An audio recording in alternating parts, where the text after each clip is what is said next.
자, 사무엘하 24장 1절 한번 읽어보실까요? 여호와께서 다시 이스라엘을 향하여 진노하사 저희를 치시려고 다윗을 감동시키사 가서 이스라엘과 유다의 인구를 조사하라 하신지라. 예, 여기까지 오겠습니다. 24장을 통해서 하나님께서 추가로 주신 말씀하고 중요한 부분을 강조해서 말씀드리도록 하겠습니다. 그 절 놓고 역대상 21장 1절을 한번 읽어보세요. 사단이 일어나 이스라엘을 대적하고 다윗을 격동하여 이스라엘을 계수하게 하니라. 예, 이게 똑같은 사실인데 이게요. 역대상에 나온 거나 사무엘하 24장에 나온 거나 똑같은 사실입니다. 근데 이제 한 곳에 보니까 오늘 사무엘하 24장에는 하나님이 시켜서 인구조사를 했다 그렇게 나왔고, 또 나중에 읽은 역대상 21장에 보면 어떻습니까? 사단이 부추겨서 인구조사를 한 것으로 이렇게 나와 있어요. 그래서 언뜻 보면 같은 사실을 놓고 이제 두 구절을 서로 상반된 말씀을 하는 것처럼 보이거든요. 사실은 그렇지 않습니다. 성경이 그럴 리가 없습니다. 간단하게 말하면 역대상 21장 1절은 원인을 기록한 거예요. 원인. 또 설명드릴게요. 그리고 오늘 본문에 나온 사무엘하 24장은 이제 결과가 어떻게 나왔나 얘기를 하는 거예요. 역대상 21장 1절 다시 읽어보세요. 사단이 일어나 이스라엘을 대적하고 다윗을 격동하여 이스라엘을 계수하게 하니라. 원인이 뭐냐면 한마디로 다윗의 마음속에 먼저 사탄이 틈을 탄 겁니다. 틈을 탄 거예요. 그래서 이 다윗이 전처럼 그렇게 주님만 바라보는 마음이 아닌 거예요. 그래서 틈 타기가 좋은 거예요. 틈이 벌어졌으니까 틈을 타겠죠. 그죠? 그래서 그 굳건하게 주님만 바라보는 마음이면 괜찮은 건데 그렇지 않은 거예요. 그러니까 그 틈을 이제 파고 들어온 겁니다. 사람의 힘을 의지하려는 마음이 생긴 거예요, 다윗이. 그 전에 막 어렵게 다닐 때는 주님만 바라봤는데 이제 인구가 많아지고 그러니까 야, 이제 사람 좀 의지해도 되겠네 하는 마음이 은연중에 있었던 거죠. 그 틈을 파고 들어왔다 그 말입니다. 그래서 하나님께서 그렇게 하지 말라고 그 요압 좀 시원치 않은 사람이긴 하지만 그 사람을 통해서까지 말씀을 하시는 거예요. 그 사람 눈에까지 보이는 거니까.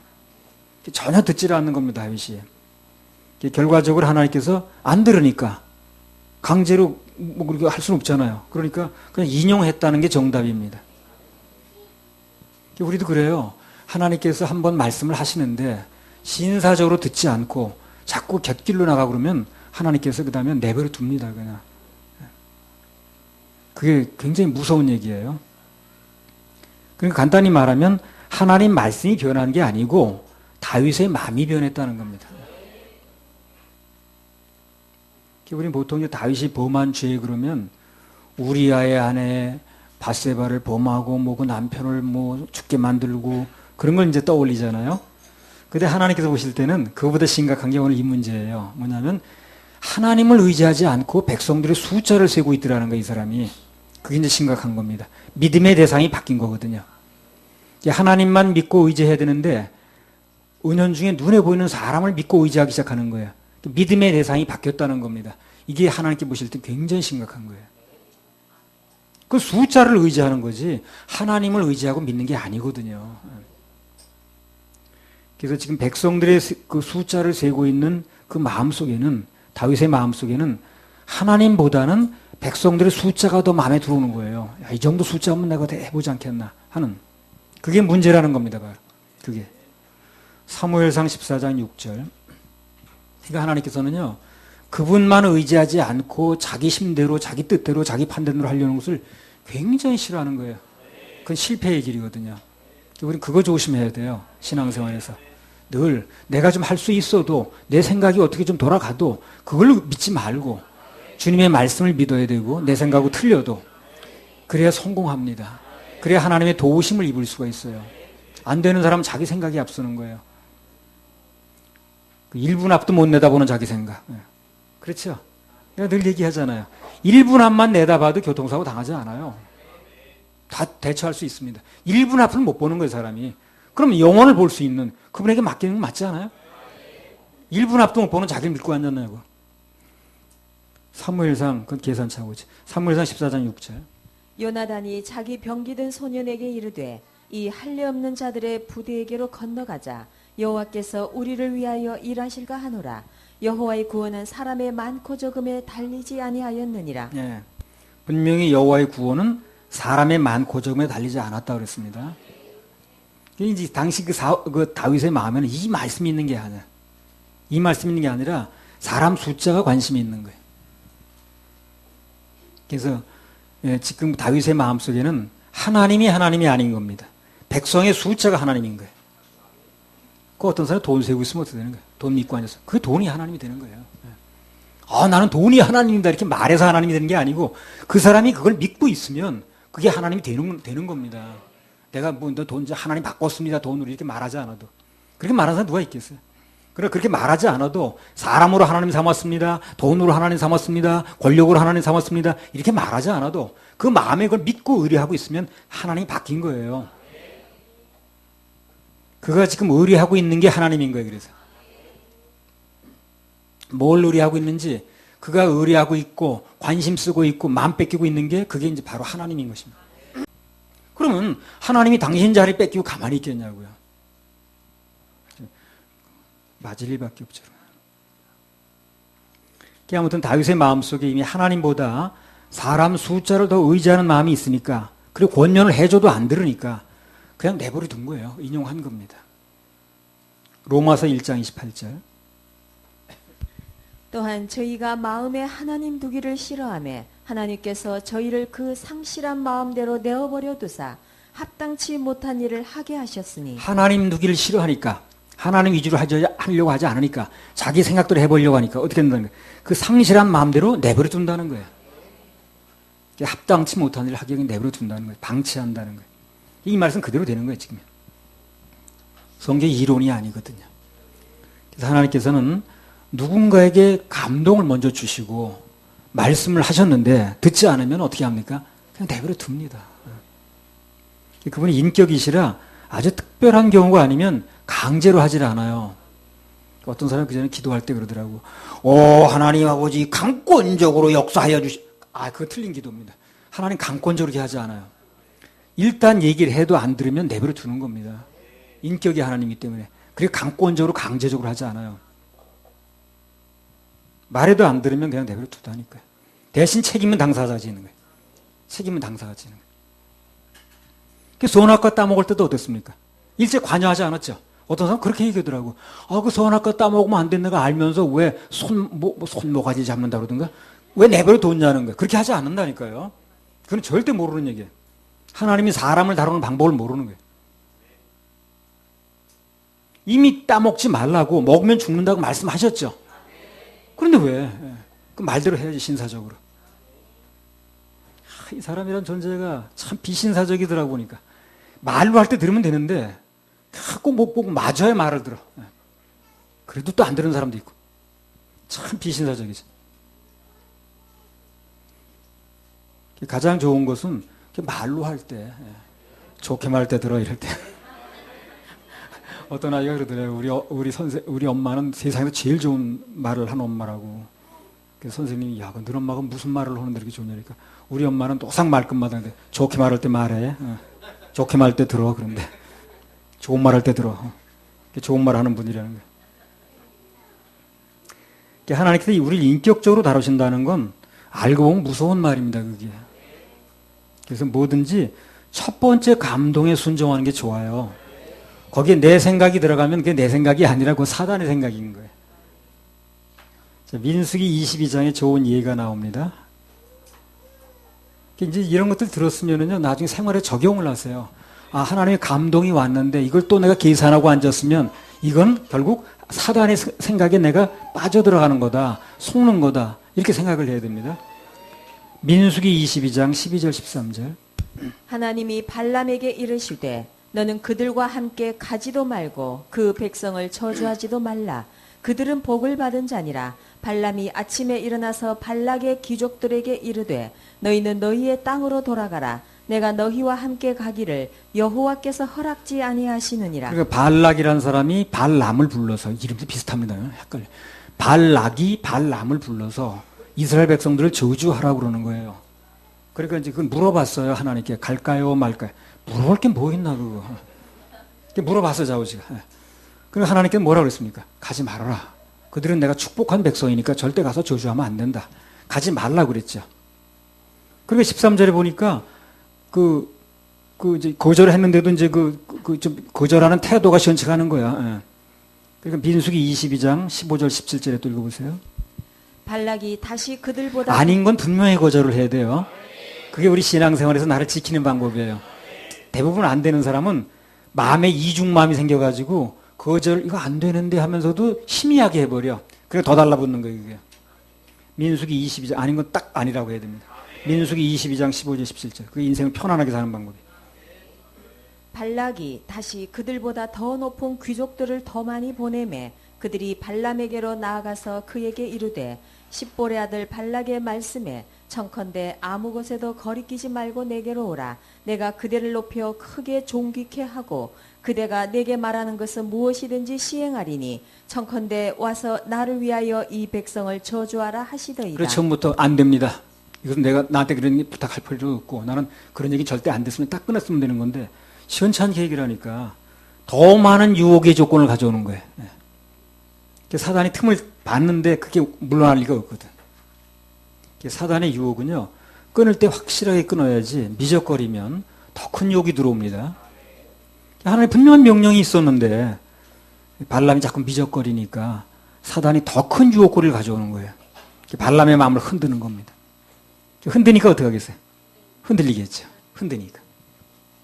뭐든지 안 좋은 것은 처음부터 끊어야 돼, 처음부터. 야, 학생들 알겠지? 아닌 건 처음부터 끊어야 돼. 굳이 물어볼 필요도 없어. 아니, 그들 저주할 거야 말고 물어볼 필요는 뭐였나? 물어보는 자체가 마음이 흔들렸다는 거거든. 그걸 사단이 놓치질 않는다는 거야. 틈을 탄다는 거야. 틈을 타는 틈이 벌어졌다고 말이거든. 그 뱀을 이제 표현하는데, 뱀이 틈만 있으면 들어오더라고. 아, 정말 들어올 틈이 아닌데, 여기 들어오더라고. 이 모든 유혹은요, 딱 한 번 그런 조건으로 옵니다. 여러 번 하라고 그러지 않아요.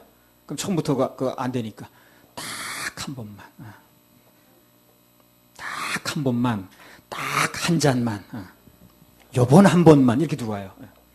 그걸 처리를 해야 되는 거예요. 딱 한 번이 문제예요, 그게. 이제 터져버리면 계속 들어오는 거예요, 이게. 그래서 인생을 살면서 나중에 골치 아픈 일을 안 당하려면 처음에 한 번을 조심해야 됩니다. 한 번이 문제가 되는 거예요. 처음에 딱 그렇게 들어오거든. 한 번만. 딱 한 번만 눈 감어, 그냥. 딱 한 잔만 입에 대, 그냥. 아, 이거 한 잔만, 한 잔. 아이고, 이번 한 번만. 뻔한 건데, 그거. 근데 그때 이제 사람들이 인정에 넘어가는 거예요. 그래가지고 그다음에 걷잡을 수가 없어요. 민수기 22장 18절. 발람이 발락의 신하들에게 대답하여 가로되 발락이 그 집에 은금을 가득히 채워서 내게 줄지라도 내가 능히 여호와 하나님의 말씀을 어기어 덜하거나 더하지 못하겠노라. 네. 자, 그 말 속에 마음이 다 나와. 네. 자, 나는 지금 뭐라 그러죠? 은금을 가져온다 할지, 은금 누가 준단 말도 안 했는데, 은금을 많이 가져온다 할지라도 난 안 가. 이렇게 말하는 건 뭐예요? 간단히 말하면. 나 은금에 관심이 있어. 그런 소리지. 그 은금을 많이 가져만 생각해 보겠다고 말이야. 그 말하고 똑같은 얘기를 하는 거예요, 지금요. 한마디로 내 마음이 지금 흔들렸다는 얘기를 하는 거예요. 흔들리고 있다. 이게 발람의 마음이 흔들려 버리니까 하나님께서 어떻게 나오셨습니까? 민수기 22장 20절. 밤에 하나님이 발람에게 임하여 이르시되 그 사람들이 너를 부르러 왔거든 일어나 함께 가라. 그러나 내가 내게 이르는 말만 준행할지니라. 함께 가라고 그랬습니다. 언제는 가지 말라고 하시더니 언제는 가라고 하시고 하나님 뜻이 변한 것인가? 아니에요. 하나님 뜻이 변한 게 아니라니까요. 발람의 마음이 변한 거예요. 그걸 강제로 안 한다는 거예요. 그래서 헌금도 자원해서 드리라고 그러죠. 그게 맞는 말이에요. 강제로 드리게 하면 강도지, 그거는. 그죠? 돈을 강제로 드리게 하는 강도밖에 없잖아요. 그러니까 하나님 강도 되기 원치 않는 거예요. 그래서 자원하는 마음으로 하면 상급으로 한다는 거예요. 뭐든지 자원해서 해야 되는 거예요. 교회를 억지로 강권적으로 하는 그런 거 원치 않습니다. 자원해서 하는 거예요, 자원해서. 예배도 자원해서 참석하는 거고. 처음에 모를 때 아니면 몇 번 좀 얘기해 줘야 되겠지. 그러나 어느 정도 알게 되면 자원해서 하는 겁니다. 뭘 이렇게 강권적으로 하나고. 하나님의 뜻이 변하는 게 아니고요. 발람의 마음이 변하는 거예요. 그분의 뜻이 변하는 게 아니라 내 마음이 변하는 겁니다. 그걸 하나님이 변했다 그러면 안 되는 거예요. 늘 말씀드리듯이 하나님 앞에서 우리 중심을 지키는 게 그게 중요한 거예요. 중심이 중요합니다. 중심만 제대로 돼 있으면 삶이 바뀌는 걸 어렵지 않아요. 중심은 안 바뀌었는데 삶만 바꾸려고 하니까 너무 힘든 거죠. 그게. 신앙생활이 뭐가 어렵습니까? 전혀 어렵지 않습니다. 내 중심이 안 바뀌고 겉으로만 바꾸려고 하니까 너무 힘들죠. 그런데 내 중심을 바꿔보세요. 내 삶이 그건데 뭘. 전혀 어렵지 않습니다. 난 신앙생활 어렵다는 사람 이해를 못하겠어요. 제일 쉬운 게 신앙생활인데. 골로새 1장 23절. 교회 다니는 게 왜 어렵냐고 도대체. 어려울 이유가 뭐지? 만일 너희가 믿음에 거하고 터 위에 굳게 서서 너희 들은 바 복음의 소망에서 흔들리지 아니하면 그리하리라. 이 복음은 천하 만민에게 전파된 바요. 나 바울은 이 복음의 일꾼이 되었노라. 흔들리지 아니하면 중요합니다. 흔들리지 말아야 돼.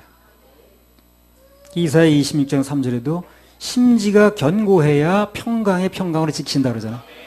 심지가 견고해야, 그릇이 안 흔들려야 뭘 붓든가 말든가 한다는 거죠. 축복의 물을 갖다 부으려고 그랬더니 이게 막 흔들리는 거야. 아니면 없어졌든가. 그러면 다른 데 붓든가 땅에 그냥 불 수는 없잖아요. 잔이 안 흔들리는 게 중요합니다. 뭘 하려면 심지가 견고해야 돼. 왔다 갔다 신등 뭐 이렇게 하는 사람은 참 어려운 거예요, 그게.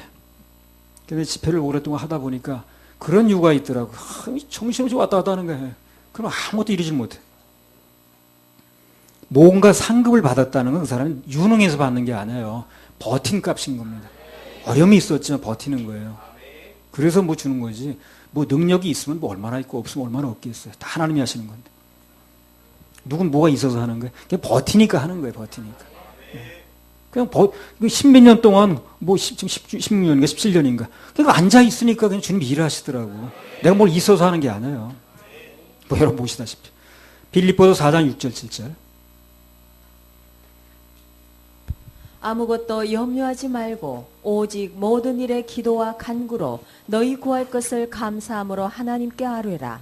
그리하면 모든 지각에 뛰어난 하나님의 평강이 그리스도 예수 안에서 너희 마음과 생각을 지키시리라. 그럼 기도의 응답이 마음과 생각대로 온다는 거죠. 그럼 마음과 생각이 흔들리면 안 되는 거예요. 그래서 기도 응답이라는 그 사람 마음과 생각에 근거해서 주는 거니까. 하나님께 결국 그 마음과 생각대로 일해 주신다는 거거든요. 지난번 설교 때 그런 말씀 드렸죠. 하나님의 약속이 내게 이루어지는 걸 보려면 내가 먼저 약속을 깨지 말아야 된다고 그랬잖아요. 내일 3시 어디로 만나기로 했는데 그 장소에 가기로 했는데 내가 먼저 오늘 전화해가지고 내일 안 갑니다. 약속 깨겠습니다. 그럼 사람 거기 안 오잖아 거기요. 내가 먼저 약속을 깨면 안 된다는 거예요. 끝까지 믿어드리면 돼요. 믿는 내가 잘못은 없어요. 하나님께서는 중요한 것을 하시기 전에 또 축복을 내리시기 전에 내 쪽에서 먼저 잔을 흔들면 안 된다는 겁니다. 끝까지 기다려야 하나님의 일하신 걸 볼 수가 있어요. 기다림 값입니다. 모든 것은요. 그래서 무슨 약속을 받은 분들은 소망이 있는 분들은 끝까지 기다리셔야 돼요. 그러면 반드시 하나님 일하십니다. 끝내 기다렸더니 아무 소용없다. 이런 말은 나오게 하지 않아요. 하나님 간증을 듣기 원하시니까. 기다리면 됩니다. 나도 많이 기다려왔고 또 지금 기다리고 있고 또 그 중에 많이 받았고 더 많이 받을 것이고 내 대에 안 되면 내 자식 대에 될 것이고 급할 게 뭐 있나. 에베소 3장 20절. 우리 가운데서 역사하시는 능력대로 우리의 온갖 구하는 것이나 생각하는 것에 더 넘치도록 마찬가지입니다. 우리가 갖고 있는 마음과 생각 거기에 넘치도록 주신다는 거예요. 그 부정적인 생각을 가지고 있으면 부정적인만 넘치겠죠. 그 사람은.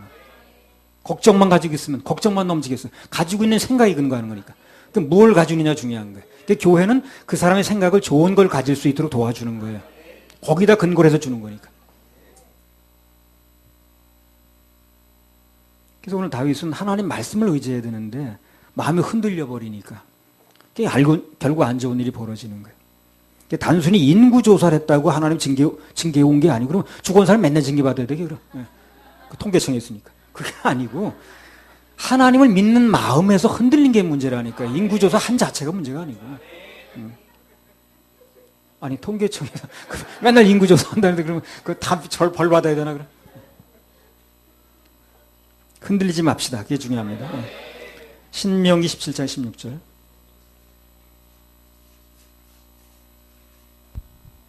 그 인구조사를 한 이유가 그거거든. 하나님 믿는 믿음이 흔들려가지고 사람 숫자 세어보고 그 의지하겠다는 거거든. 그 믿음이 흔들린 게 문제지 인구조사를 한 자체가 문제가 아니라는 거야. 에베소 3장 신명기 17장 16절. 왕된 자는 말을 많이 두지 말 것이요 말을 많이 얻으려고 그 백성을 애굽으로 돌아가게 말 것이니 이는 여호와께서 너희에게 이르시기를 너희가 이후에는 그 길로 다시 돌아가지 말 것이라 하셨으니. 한마디로 뭡니까 이거? 사람 숫자 의지하지 말라는 겁니다. 숫자 의지하면 누구나 다 마음이 흔들려요. 숫자를 의지하면 다 마음이 흔들린다니까. 교만해지든가 낙심하든가 둘 중에 하나. 그래서 숫자가 우리 교회는 숫자가 뭐 엄청 많이 모여 그러면 교만해지죠. 그거 믿으면. 너무너무 안 모여. 난 아무것도 안 되나 보다. 절망합니다. 그러니까 유리할 게 아무것도 없는 거예요. 그래서 하나님께서 모이게 해주시면 감사 예배 드리면 되는 거지. 많이 모였다고 교만, 적게 모이면 낙심. 그건 다 흔들리는 거거든. 그래서 나도 이제 전에 집회 전국으로 돌아다니면서 할 때 어떤 때는 사람 숫자가 많이 올 때 몇백 명씩 와. 버스로 막 차로 막 오잖아요. 그럼 또, 뭐 좀 되나 보다. 그러고. 또 어떤 때는 영 안 와. 그럼, 오늘 이제 문 닫아야 되나 보다. 누구나 겪는 함정입니다. 이게. 숫자 의지에서 좋을 게 아무것도 없다. 그래서 하나님 예비하신 복을 받으려면 계속해서 누리려면 마음이 변치 말아야 됩니다. 잔이 흔들리지 말아야 돼요. 그래야 축복도 받고 회복도 되고 은혜도 부을 수가 있는 겁니다. 할렐루야. 우리 하나님께 박수 올려드려요. 나의 마음속에는 찬양이 있죠. 그때 하나 합시다. 3번 나의 마음속.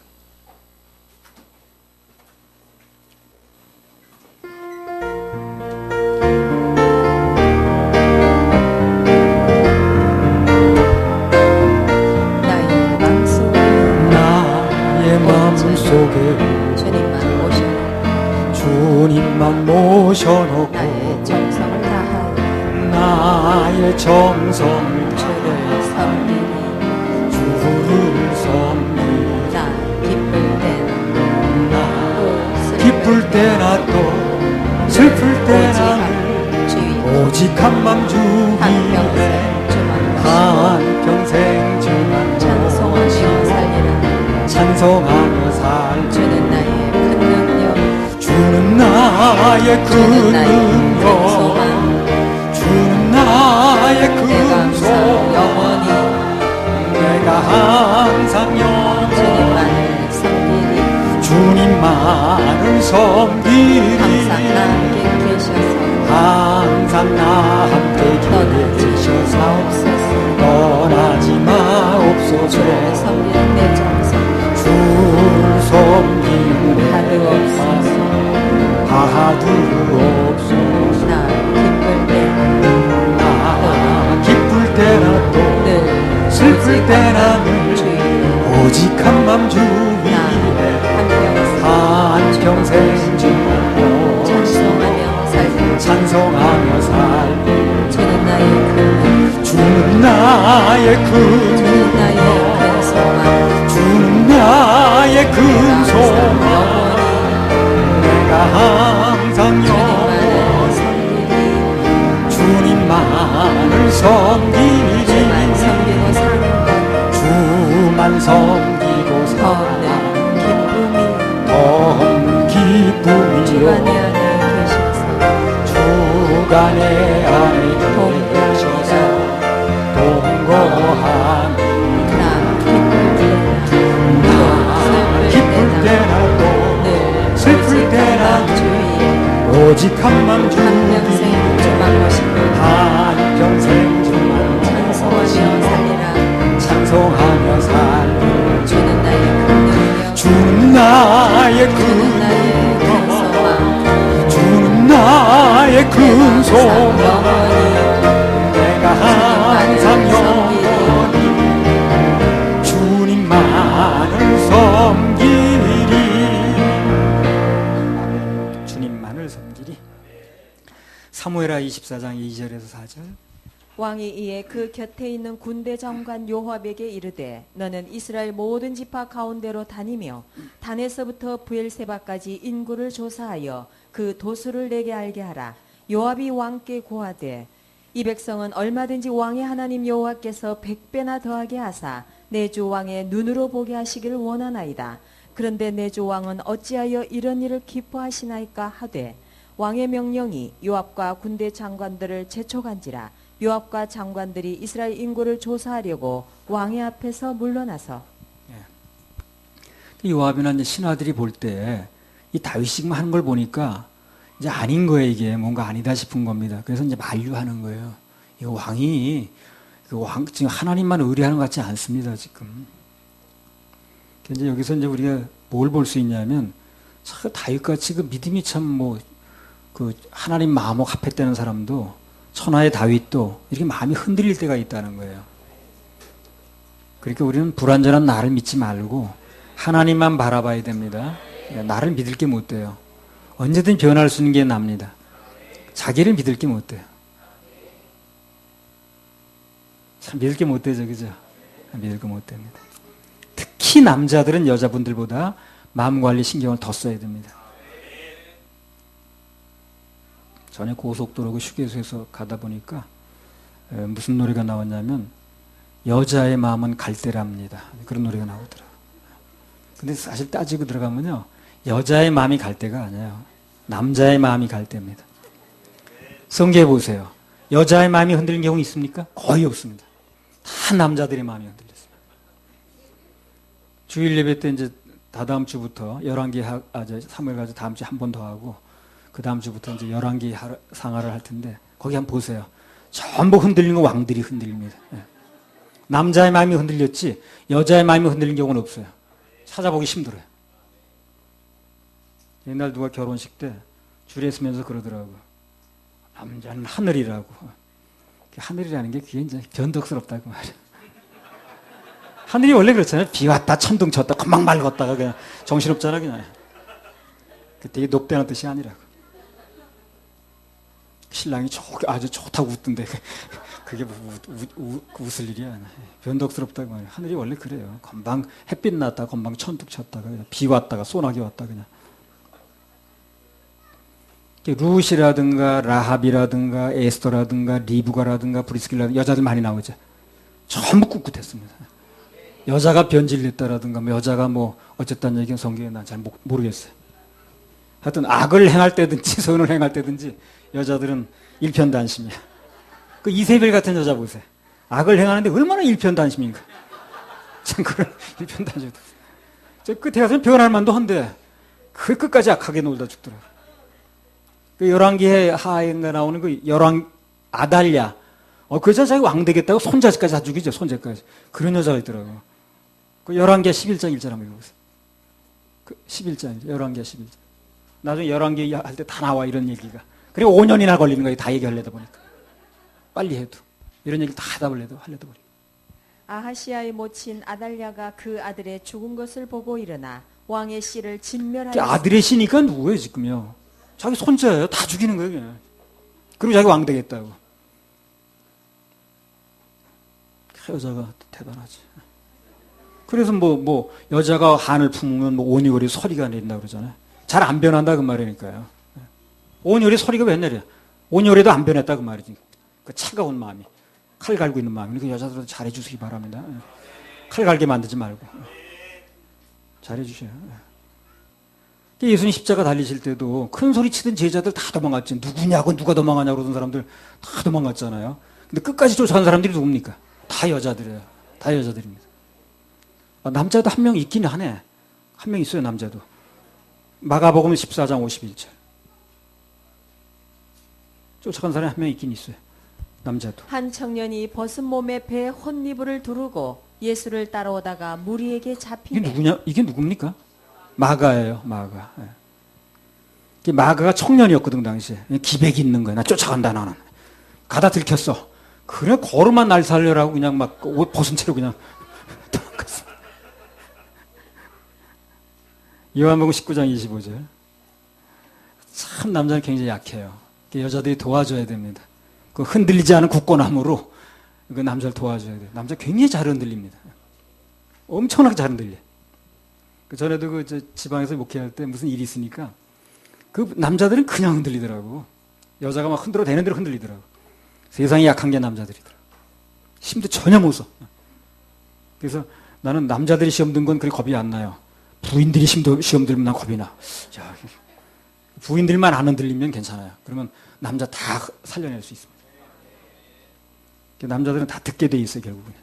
요한복음 19장 25절. 그래 책임도 있어요, 여자들에게. 나도 잘 안 되는 건 여자에 책임져야 됩니다. 남자들이 다 듣게 돼 있어요. 그 뭐 흙으로 만들었다고 그러죠. 흙이 뭡니까? 주물르면 주물러지는 거예요. 그게 쇠가 아니기 때문에. 그러니까 잘 해야 됩니다. 요한복음 19장 25절. 나중에 뭐가 결과 안 좋으면 그 여자가 돕지 않은 책임도 있는 거예요. 요한복음 19장 25절. 예수의 십자가 곁에는 그 모친과 이모와 글로바의 아내 마리아와 막달라 마리아가 섰는지. 남자 한 명도 없잖아요. 그죠? 다 여자들입니다. 예수님의 모친 마리아, 글로바 아내 마리아, 막달라 마리아. 정말 마리아네. 여자들은 마리아. 어? 말을 잘해야 돼. 그러니까 말을. 결정적인 순간에 흔들리는 남자에게 말을 잘해서 살려내야 되는 거예요. 일반적으로 남자들은 일편단심이 아니라 고정관념이 많더라고. 나중에 이제 예수님께서 부활하셨다고 그러잖아요. 그러니까 그 여자들은 다 믿고 기뻐하잖아요. 그 반대로 남자들은 다 같이 불신하는 거예요. 그럴 리가 없다는 거예요. 죽은 사람이 어떻게 살아나는 거예요. 고정관념이지. 못자국을 찔린 못자국을 만져봐야 된다는 둥 제자라는 사람이 어쩌고. 이게 고정관념을 자기 신념이라고 생각해 남자들은요. 이게 문제입니다.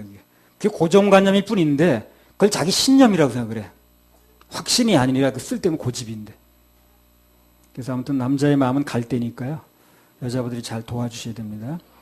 철이 아니라 흙으로 만들었어요. 그래서 잘 주물르기만 하면 주물러지게 돼 있어요.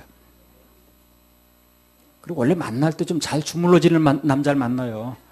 전혀 안 주물러지는 남자 만나도 속 썩지 말고 평소에 좀 잘 주물러지는 걸 시험해 보이라니까요. 교제할 때 잘 주물러지는가 여부를 시험을 해봐야 돼. 주물러지는 남자를 만나야 돼. 안 주물러지는 사람 만나가지고 평소에 고생하지 말고. 그러려 혼자 사는 게 나아요. 다윗은 참 불행한 게 뭐냐면 주위 여자가 많았죠. 다윗 옆에. 근데 영적으로 도움을 주는 아내가 없는 거예요, 이 사람이. 그게 이제 다윗의 불행이라. 여자가 굉장히 많았어, 그 옆에. 그런데 자기에게 영적인 도움을 주는 아내가 있어야 되는데 그 여자가 도움을 주는 아내가 없는 거예요, 다윗이. 여자는 되게 많은데. 그 아비가일인가? 그 여자는 그래도 꽤 쓸만했는데 어디로 가는지 없어졌네. 그래서 살리는 말로 살려내서 흔들리지 않도록 만들어주면 나중에 상급도 같이 받습니다. 사무엘하 24장 3절. 요압이 왕께 고하되 이 백성은 얼마든지 왕의 하나님 여호와께서 100배나 더하게 하사 내 조왕의 눈으로 보게 하시기를 원하나이다. 그래서 창세기에 보면 여자의 본래 사명이 돕는 배필이라고 그랬거든요. 남자를 이제 흔들릴 때 도와서 세워줘야 되는 건데 가끔 가다 보면 여자가 더 흔들려서 시험 드는 사람이 있더라고. 난 저 사람 어디다 쓸래나 도대체. 아무짝에 쓸모없는 그 사람은. 자기 본분이 뭔지도 모르는데. 그 남자를 살려내라는 본분인데 그 자기 먼저 흔들려서 어떡하나. 사무엘하 24장 3절. 요압이 왕께 고하되 이 백성은 얼마든지 왕의 하나님 여호와께서 100배나 더하게 하사 내 조왕의 눈으로 보게 하시기를 원하나이다. 그런데 내 조왕은 어찌하여 이런 일을 기뻐하시나이까? 보니까 다윗의 마음이 정신없이 흔들리는 겁니다. 얼마나 마음이 흔들렸으면 그 요압 같은 사람 눈에도 보여가지고 그게 하나님 뜻이 아니라고 만류하잖아요. 그 사람 웬만하면 그런 잘 못 보는 사람인데. 근데 문제는 다윗이 그 말 속에 들어있는 하나님의 음성이 있는 건데 그걸 듣질 못하는 거예요. 자기 생각을 믿고 있으니까. 자기 생각을 믿는 사람 특징이 뭡니까? 하나님 말씀 듣질 못해요. 이 설교 때 그렇게 얘기를 듣지 못해. 듣지 못하는 이유는 내가 한국말을 쓰지 않고 어려운 말을 써서 그런 게 아니에요. 그 사람 마음이 자기를 믿고 있으니까 그런 거예요. 그리고 하나님 말씀 들리질 않는 거예요. 그 예배와도 혜택을 못 보는 거예요. 말씀이 들려서 그 말씀이 일을 하게 만들어야 되는데 전혀 말씀을 듣지 못하니까. 그래서 그 일을 못하니까 말씀. 그러니까 이제 혜택이 없는 거지 뭐. 하나님께서 누군가 잘못을 이제 지적하시기 전에, 고쳐주기 전에, 또 반드시 어떤 행동에 옮기시기 전에 경고를 먼저 해요, 경고. 피할 길을 주셔요. 피할 길을 주셨을 때 듣고 피하면 아무 일 없습니다. 안 피하니까 문제가 되는 거예요. 고린도전서 10장 13절.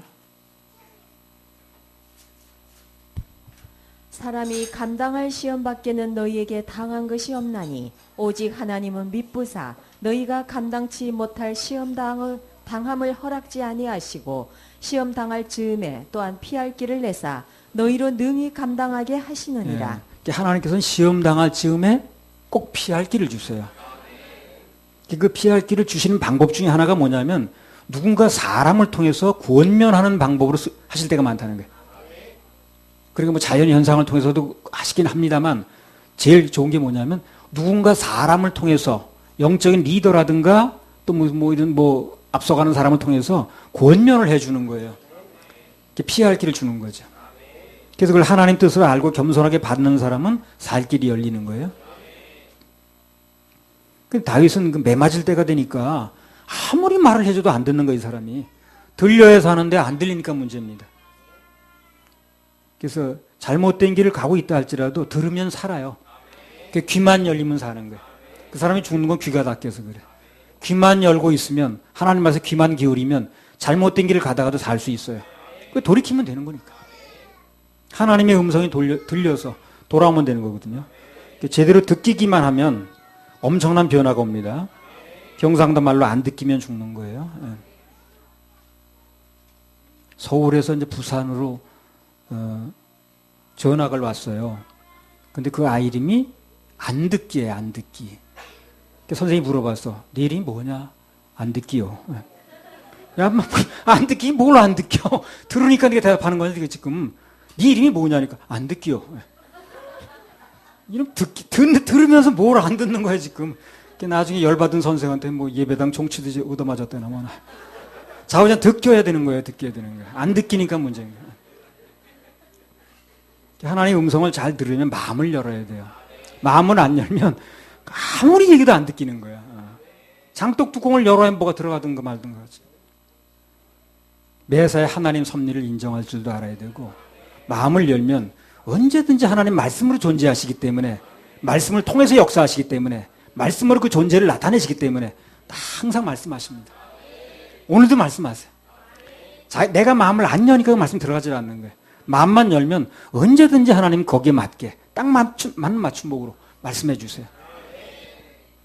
그래서 매사에 마음을 열고 하나님의 섭리를 인정하면 하나님의 음성을 듣는데 큰 도움을 얻습니다. 마음만 여니까 늘 주님 음성이 들리더라고. 이렇게 하라고 또 저렇게 하라고 저렇게 하면 안 된다고 그러고 안 들린다는 건 내가 마음을 안 여는 거예요. 사무엘하 24장 10절. 다윗이 인구수를 조사한 후에 그 마음에 자책하고 여호와께 아뢰되 내가 이 일을 행함으로 큰 죄를 범하였나이다. 여호와여 이제 간구하옵나니 종의 죄를 사하여 주옵소서. 내가 심히 미련하게 행하였나이다 하니라. 물론 사는 동안 잘못을 안 하는 게 좋겠죠. 그러나 인간 이상 잘못을 아주 안 하고 살 수가 없어요. 살다 보면 눈으로 죄를 짓고 귀로 생각과 말 이런 걸 다 허물이 있거든요. 다 드러납니다, 그게. 근데 중요한 건 뭐냐? 죄를 지은 다음에 허물이 이제 벌어진 다음에 그 태도가 문제야. 수습하는데. 그것 때문에 살고 죽는 일이 결정이 됩니다. 사울과 다윗은 똑같이 죄를 범했는데도 한 사람은 여전히 살아서 왕 노릇하는 거예요. 또 한 사람은 버림받았죠. 죽었죠. 그게 왜 그러냐면 한 사람은 인정을 딱 해. 받아들여 그걸. 그리고 돌이키는 쪽으로 서는 거예요. 근데 한쪽은 받아들이질 않아. 자꾸 핑계를 대. 그게 아니라는 둥. 그러니까 살 길이 기회가 왔는데 놓치는 거예요. 인정하고 돌아오면 불쌍히 여김을 받는 것인데. 잠언 28장 13절. 자기 생각이 문제더라고. 자기의 죄를 숨기는 자는 형통치 못하나 죄를 자복하고 버리는 자는 불쌍히 여김을 받으리라. 자꾸 숨기면 형통치 못하나 숨기는 게 좋은 게 아니라 형통치 못한 겁니다. 그러나 자기의 허물을 자복하고 버리는 자는 어떻게 무슨 잘못을 했다 할지라도 불쌍히 여김 받는다. 살 길이 있는 거예요. 불쌍히 여김 받으면 기적이 일어나거든. 사무엘상 15장 15절. 사울이 가로되 그것은 무리가 아말렉 사람에게서 끌어온 것인데 백성이 당신의 하나님 여호와께 제사하려 하여 양과 소의 가장 좋은 것을 남김이요 그 외의 것은 우리가 진멸하였나이다. 그러니까 여기 이제 사무엘이 찾아와서 사울의 잘못을 지적하지요. 마지막 기회를 주는 거예요. 그걸 참 빨리 알아들어야 돼. 어떤 말이 나왔다는 건 어떤 개인에게 누구에게인가는 또 한 번의 마지막 기회를 주는 거예요. 사울에게 마지막 기회를 주는 거죠, 하나님께서. 근데 그 중요한 순간인데 그게 자꾸 핑계를 대는 거예요, 이 사람이. 그래서 그 기회를 스스로 날렸습니다. 하나님께서 핑계를 댄다는 건 쉽게 말해서 이제 그분이 뭔가 잘못 알고 있다고 얘기를 하는 거거든. 그렇죠? 하나님이 잘못 알고 있다고 얘기하는 거죠. 문제지. 하나님 잘못 알 리가 없죠. 그럼 전지성이 아니지, 그러면. 그 하나님의 전지성의 문제를 삼는 건데 되겠어요? 하나님이 왜 잘못 알겠어요? 하나님께서 뭔가 지적을 하실 때는 핑계 대지 말고 그냥 받아들이면 돼요. 그런 해결의 길도 열리게 되어 있습니다. 하나님 안에 해결이 있거든요. 그 사역 보고할 때도 마찬가지라. 뭔가 지적이 나오면 겸손하게 받으면 돼요. 그럼 약점이 강점으로 바뀝니다. 살 길도 열리고 변화도 오고. 자꾸 안 되는 사람 보면 특징이 뭐냐면 아니래. 그게 아닌데 잘못 알고 얘기한다는 거예요. 하나님이 뭘 잘못 알았다는 거예요. 사무엘하 12장 13절. 이 다윗은요, 이 사울보다 엄청나게 잘못 더 많이 했어요. 더 치사하게 죄를 지었지만 사울은 버림받았는데 다윗은 살아났거든요. 살아났으니까 이유가 있겠죠, 그때. 사무엘하 12장 13절. 다윗이 나단에게 이르되 내가 여호와께 죄를 범하였노라 하매 나단이 다윗에게 대답하되 여호와께서도 당신의 죄를 사하셨나니 당신이 죽지 아니하려니와. 그래서 내가 여호와께 범죄했다 그러죠. 자기 죄를 지적하니까 깨끗하게 승복을 하는 거예요. 그러니까 살아나는 거예요. 하나님 앞에서 내가 시인하면 살 길이 생겨요. 자꾸 아니라고 핑계를 대니까 죽는 거예요. 하나님이 지금 잘못 알고 있다고 얘기를 하니까. 오늘도 보세요. 사무엘하 24장 10절. 이 다윗은 삶의 그 스타일이 참 좋은 사람이에요. 그 죄 짓는 거, 그거는 뭐 다 닮아가면 안 되겠습니다만, 이 사람이 나중에 어떻게 처리하는 걸 보면 참 처리 잘해, 일을. 사무엘하 24장 10절. 다윗이 인구수를 조사한 후에 그 마음에 자책하고 내가 하나님만 의뢰하지 않고 사람 숫자 바라봤구나 하고 자책하고 나서 어떻게 됐다는 거예요? 내가 이 일을 행함으로 큰 죄를 범하였나이다. 여호와여 이제 간구하옵나니 종의 죄를 사하여 주옵소서. 내가 심히 미련하게 행하였나이다 하니라. 깨끗이 인정하죠, 그죠? 자기 허물을. 그럼 살겠어요, 죽겠어요? 삽니다.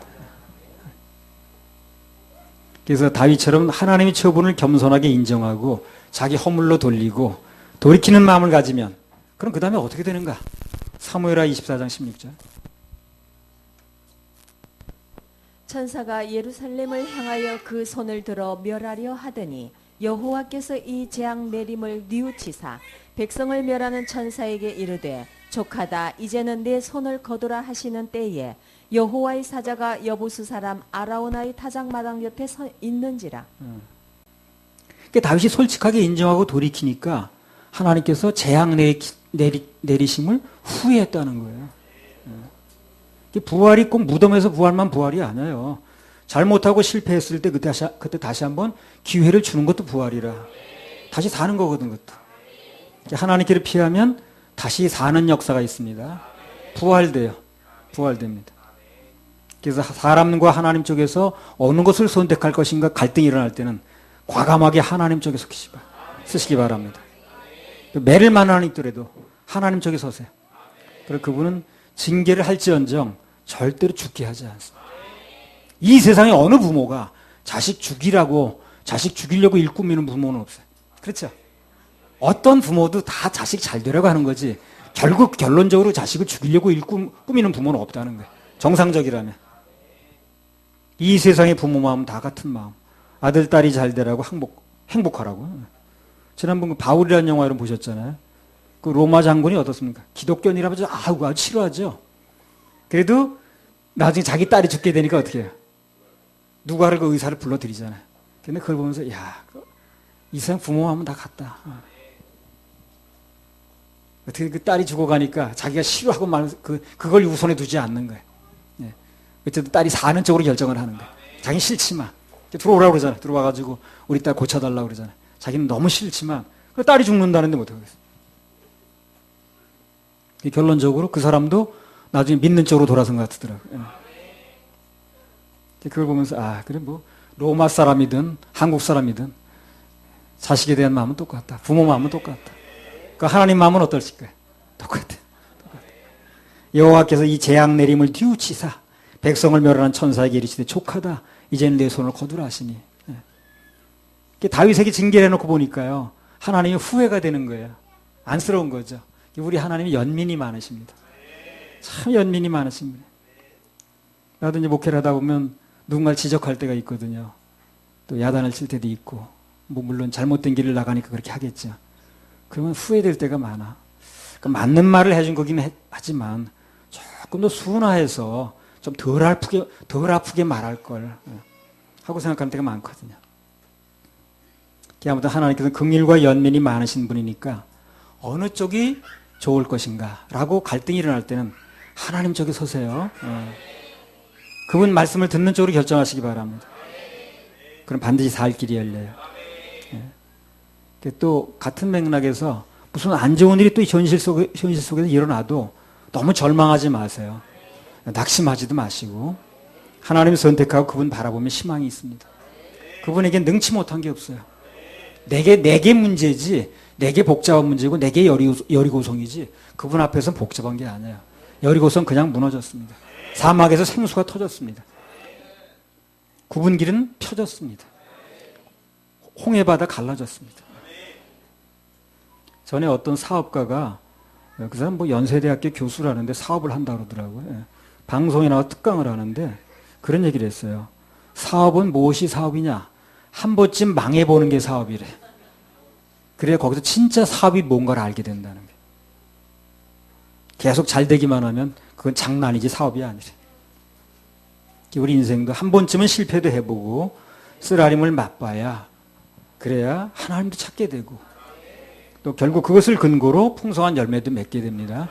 결코 나쁜 거라고 생각하지 마세요. 나 인생 망가졌다. 너무너무 나는 무슨 아주 인생 아직 막 버린 인생이다. 그렇게 생각하지 마세요. 목회도 마찬가지예요. 나도 99년도에 큰 실패를 통해서 배운 게 많습니다. 그때는 정말 가슴 아팠지만 단 허물과 잘못이 있을 때 계속 빗나가지만 마세요. 주님께 돌아오면 됩니다. 예배드리면 해결도 있고 위로도 있습니다. 그 요한복음 21장에 보면 베드로가 밤새도록 고기 한 마리도 못 잡았어요. 그렇죠? 여러분 성경에 잡은 걸로 돼 있습니까? 한 마리도 못 잡았습니다. 아니 가만히 있으니까 내 성경만 그런 거 가지고 한 마리도 못 잡았다 그러잖아요. 그럼 어부가 밤새도록 고기 한 마리도 못 잡았다는 건 삶에서 실패한 거죠. 회사로 말하면 부도난 거고요. 목회로 말하면 교인 다 떠난 거고요. 가정으로 말하면 가정 파탄 난 거예요. 요한복음 21장 6절. 가라사대 그물을 배 오른편에 던지라 그리하면 얻으리라 하신대 이에 던졌더니 고기가 많아 그물을 들 수 그래서 없더라. 정말 낙심될 수밖에 없는 순간이었는데 아주 좌절하고 야 이거 어떡할 것인가. 뭐 잡아가야 뭐 기름값도 빼는 건데 근데 주님 만나니까 어떻게 됐어요? 풍성한 인생으로 바뀌었잖아요. 그럼 해결이 어디 있다는 거예요? 주님 만나는 데 있는 거예요. 환경에 있지 않아요. 예배를 통해서 어떻게 해서든지 말씀 속에 들려지는 주님을 만나려고 애를 써야 돼요. 그러면 그 말씀이 여러분 속에 들어가면 살려냅니다. 일을 하셔요. 말씀은 살아있는 거거든요. 이론이 아니거든요. 찢어질 정도로 고기가 잡혔잖아요. 그물이. 그래서 흑자 인생으로 바뀌었잖아요.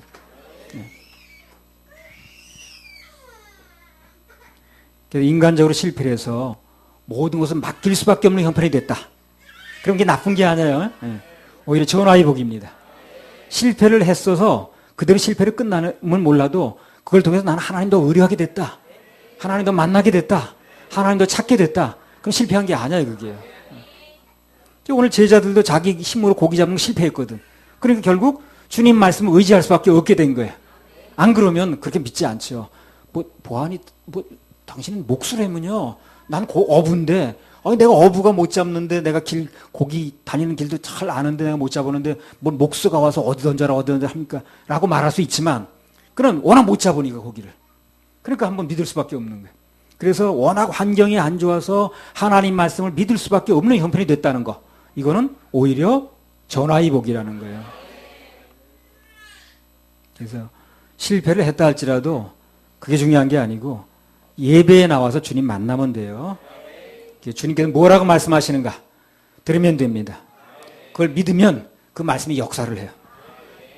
그래서 오늘 여기 예배에 오신 분들도 그렇고 또 인터넷 통해서 말씀 들으시는 분들도 있는데 삶 속에서 어떤 실패를 했든 간에 그게 중요한 게 아니고 주님께 돌아와서 말씀을 들으면 그 말씀 속에 해결이 있고 위로가 있고 능력이 있고 또 고침이 있어요. 공급도 있고요. 주님 만나면 회복도 있고 축복도 있습니다. 문제 해결이 있고 치료가 있습니다. 그래서 주님 만나면 미친 장사가 아닙니다. 절대 미친 장사가 아니에요. 사무엘하 24장 11절. 다윗이 아침에 일어날 때에 여호와의 말씀이 다윗의 선견자 된 선지자 갓에게 임하여 가라사대. 자, 여기 하기 전에 194장 찬양 부르고 인생길 험하고 마음 쉽죠. 받아들이면 그 말씀 생명이 있기 때문에 이론이 아니에요. 그 말씀에 가슴에 들어가기만 하면 그 인생에서 그 말씀이 일을 한다니까. 말씀으로란 열매들이 나온다니까. 그걸 믿으셔야 돼요. 나도 살아가면서 내 가슴 속에 심어진 말씀이 일을 하시더라고. 그래서 그 말씀이 내 인생에서 삶으로 나타나 보게 하시더라고. 말씀은 살아있는 거거든요. 이론으로 받지 마세요.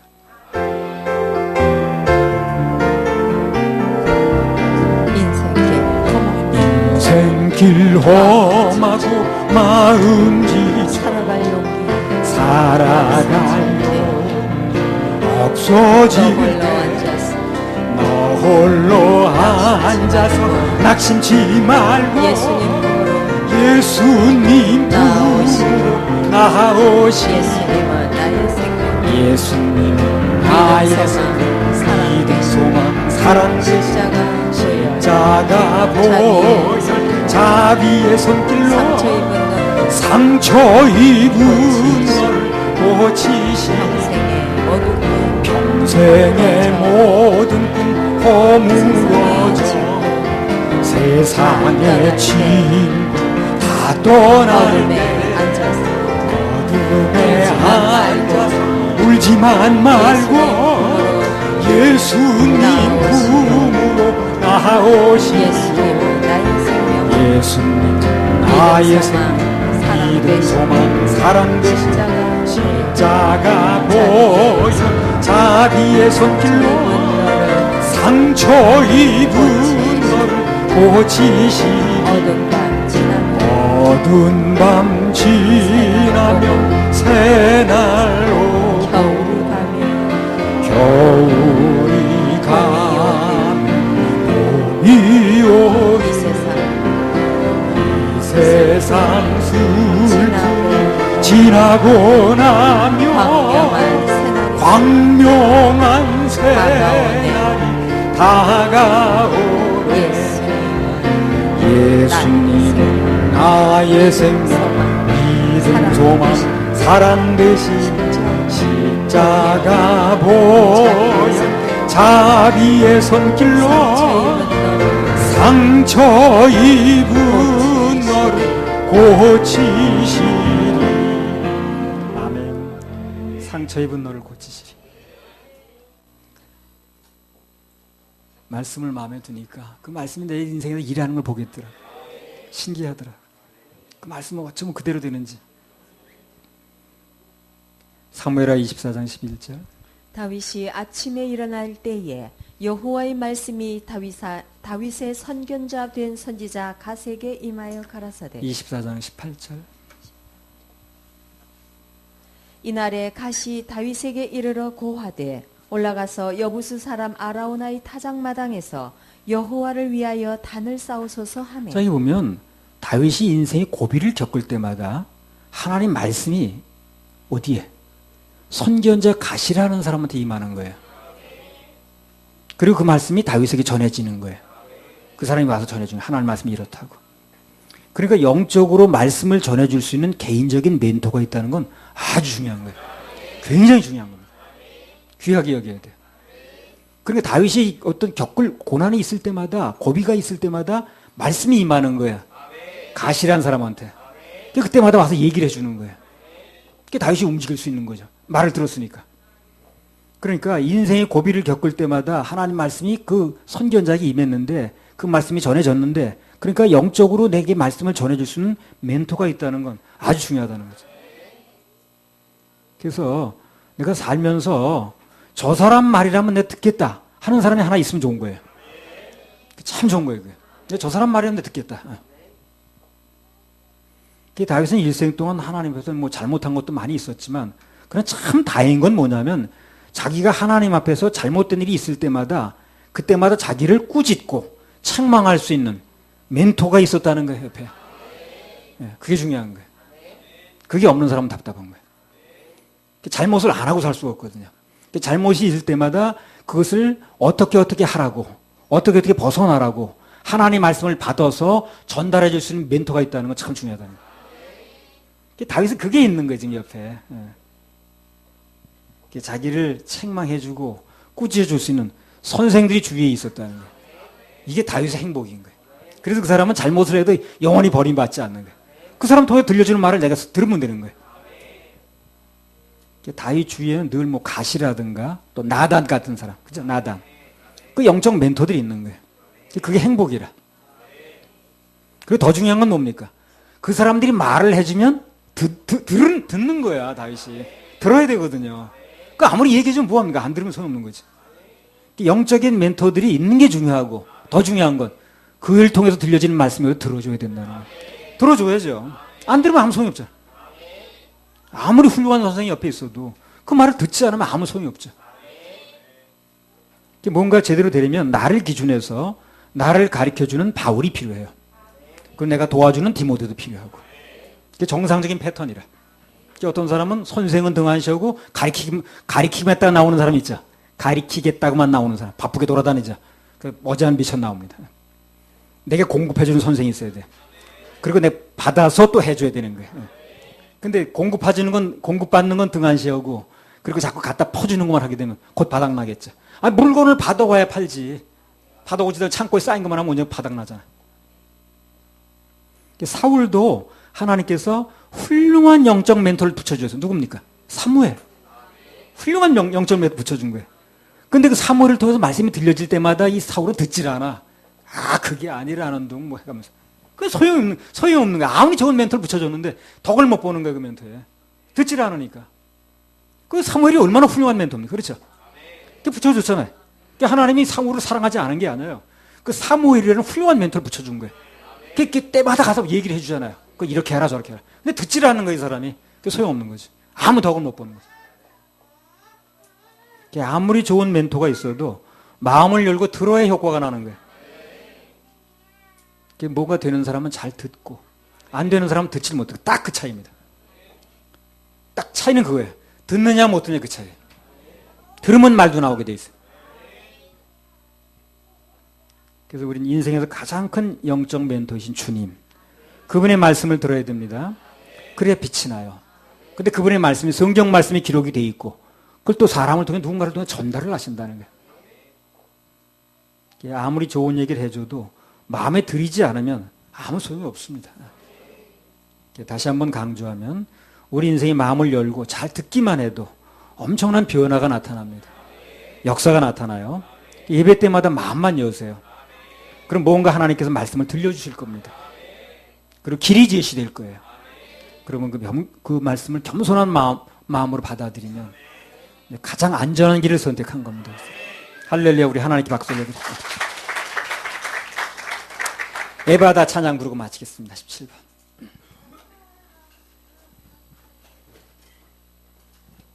신앙생활이 어려운 게 아니에요. 나만 내려놓고 예배 때마다 들려주는 말씀을 내 마음에 담으면 그 말씀이 나한테 일해 주시는 거예요. 그럼 신앙은 되어지는 거예요. 전혀 어렵지 않습니다. 나를 자꾸 살리려니까 내가 안 죽으니까 어려운 거예요. 그게.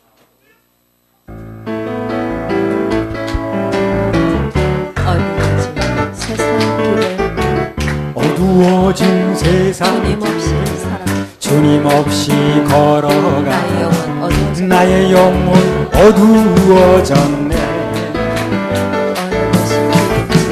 어느 것이 길인지 어느 것이 진리인지 아무것도 알 수 없었네. 주님 없이 살아가는 모든 삶 실패와 좌절뿐이네. 사랑하는 나의 주님 영혼 눈을 보게 하소서. 열려라 해바다 열려라 눈을 보게 하소서. 죄악으로 어두워진 나의 영혼 나의 눈을 보게 하소서. 아무것도 알 수 아무것도 알 수 없고 아무것도 들을 수 아무것도 들을 수 없네.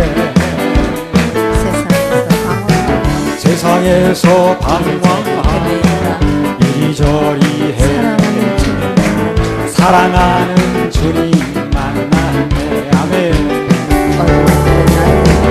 어두웠던 나의 눈이 막혔던 귀가 열리네. 막혔던 귀가 열리네. 답답했던 나의 마음 열리고 답답했던 나의 마음 나의 영혼 열리고 나의 영혼 열리네. 열려라 해바다 열려라 해바다 열려라 눈을 보게 하소서. 죄악으로 어두워진 나의 영혼 나의 눈을 보게 하소서. 열려라 해바다 열려라 눈을 보게 하소서. 죄악으로 어두워진 나의 영혼 나의 눈을 보게 하소서. 열려라 해바다 열려라 해바다 다 열리시기 바랍니다.